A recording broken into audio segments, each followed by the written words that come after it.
I've been told many times that I cared more about his dog than I did about him. It might be true. At least she cared back. Caring about him felt like this. More like this. But then, it could suddenly feel like this, and this, and this. Who am I kidding? I never felt like that. I could never feel like that. Now, if I had to compare it to some romantic dynamic in a film, this comes pretty close. Except I'm not a rich baroness. People don't know what to do with you when you're consumed by the wrong person. I was gonna say in love, but my dad once told me that it takes two to be in love. While he isn't right very often, I think he hit that right on the head. Greg wasn't bad to me.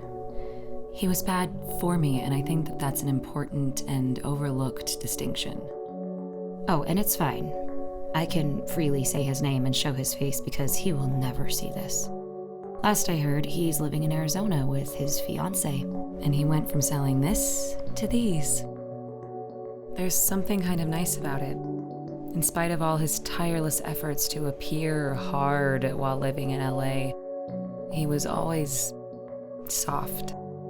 And I don't mean weak. The softness is what drew me to him in the first place. Of course, him being under the influence of this pretty much 24/7 had a lot to do with that, but his spirit was genuinely gentle, and his heart, though damaged, was good. Living here will take a toll on a person, especially when you're a homeschooled Christian from a small town and have never been more desperate to be branded as both sexy and cool. But in spite of everything I did to be Greg's type, I wasn't. Greg wasn't even really my type. This is my type. But if we're talking about types in a literal, not so romantic way, well, he and I were a perfect match. My therapist once said, people spend the majority of their adult lives subconsciously trying to relive or rewrite their histories. Therefore, we tend to be most attracted to people who somehow seem familiar to us, people that might represent our parents. Greg had lost his mother, and I had lost my father, both when we were very young. Get these two in a room and boom, a perfect freaky Freudian match. If you've ever been in love, or whatever you want to call it, you'll know that once it's there, it's relentless.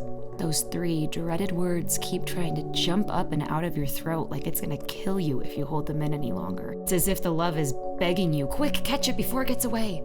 I remember having to practically bite my tongue till it bled when we met at this bar, and you spun in your bar stool, took both my hands, and said, I never believed a girl could be as good for me as you. Now that one's got a bit of a sour aftertaste because it goes right in with the whole boy needing a mother complex. But the point is, I never said it. I never did because I knew that he already knew. People can tell when you love them, especially when they don't love you back. I guess it's easier to see what's in front of you when you're emotionally disconnected from it. Years after our final breakup, I remember going downtown and having one too many of these. And on the walk home, I stopped dead in my tracks. I looked up at the sky, stared into the glow, and thought something embarrassingly drunk and dramatic like, are you out there? Can you hear me? Can't you just call me one more time and tell me you love me? Or tell me you hate me, I don't care, Let's get back to the dog. The creature that actually unconditionally cared for me. Jada wasn't just a dog. She was like our kid.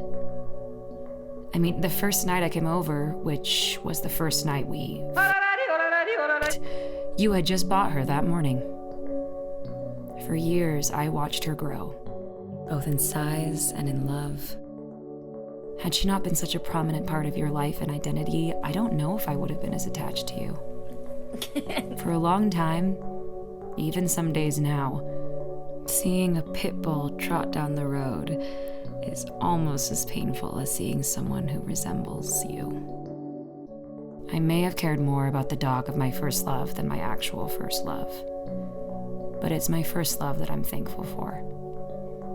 He took and broke my heart so that I could discover what it was to heal and take care of it myself. And that's something.